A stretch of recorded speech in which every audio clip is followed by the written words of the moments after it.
Hello सबैजनालाई आज म अर्को भिडियो लिएर आएको छु। यो भिडियोमा पनि आफ्टर बीएससी नर्सिङ के गर्ने त भने अलिकति म हजुरलाई सजेसनको लागि आएको छु। जो कोही पनि हुनुहुन्छ बीएससी नर्सिङ भर्खरै भ्याउनु भएको छ भने तपाईहरुको लागि म के सजेसन दिन्छु भने एटलिस्ट तपाईहरुले 6 मन्थको एक्सपिरियन्स लिनु। एटलिस्ट 6 मन्थ एक्सपिरियन्स चाहिन्छ काम गर्नको लागि इन कन्टेक्स्ट अफ युके। म चाहिँ युकेमा छु अहिले। त्यही रिजनले चाहिँ आफ्टर बीएससी नर्सिङ हजुरले 6 मन्थ्स हजुरले एक्सपिरियन्स पाइसकेपछि चाहिँ हजुरले लाइक ओर 6 मन्थ्स त्यो पिरियडमा हजुरले चाहिँ ओइटी स्टार्ट गर्न सक्नुहुन्छ।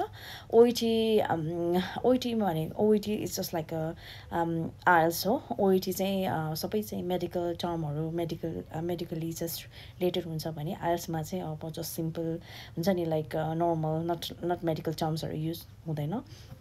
सो ओइटीमा अब हजुरको स्कोरिङको कुरा गर्दाखेरि चाहिँ ओइटीमा चाहिँ हजुरले लिसनिङ रिडिङ अनि त्यसपछि स्पिकिङमा त्यसमा चाहिँ 20 स्कोर ल्याउनुपर्छ भने आइएल्समा चाहिँ इट्स इक्विभ्यालेन्ट टु 7 स्कोर है।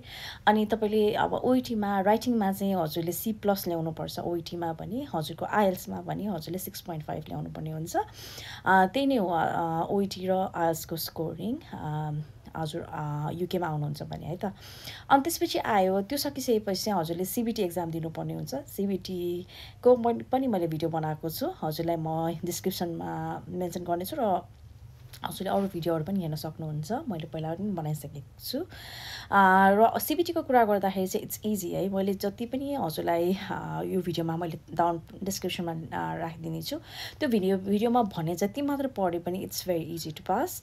सो त्यो सीबीटीमा त केही पनि फरक परेन। सीबीटी हजुरले एटलिस्ट बुक गर्नुभयो भने चाहिँ हजुरले चाहिँ जब इन्टरभ्यूमा बस्न सक्नुहुन्छ है।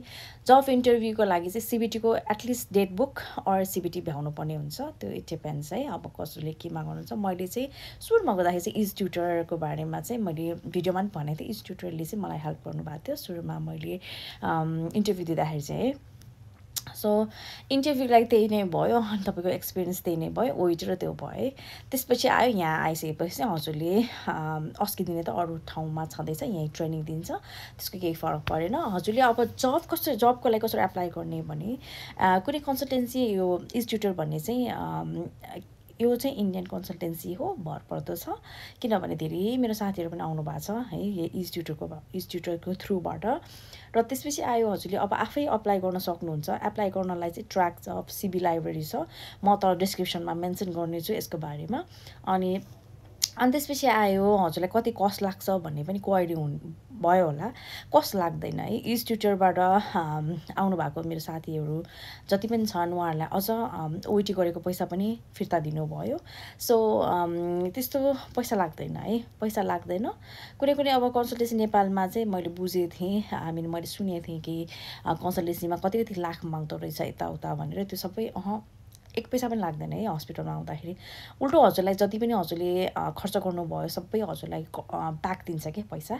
अनि त्यसपछि आयो यो ट्रान्सपोर्टेसन फीदेखि लिएर हजुर यहाँ आइसकेपछि एकोमोडेसन सबै उहाँहरूले नै बेहोर्ने हुन्छ, बेहोर दिनुहुन्छ क्या। लाइक उहाँले म्यानेज गर्नुहुन्छ र तपाईँले सबै उहाँहरूले नै दिनुहुन्छ, लाइक पैसा लाग्दैन। यही नै भन्नलाई मैले यो भिडियो बनाएको हो। म डिस्क्रिप्सनमा हजुरलाई मेरो पहिलाको भिडियो सीबीटी र त्यसपछि मैले त्यो ट्र्याक जबहरूको पनि बनाएको थिएँ, कसरी एप्लाई गर्ने केमा एप्लाई गर्ने भनेर, त्यो पनि म हालिदिनेछु। त्यही नै हो। Thank you for watching my video. केही क्वेरिजहरू छ भने प्लिज कमेन्ट सेक्सनमा गर्न सक्नुहुन्छ।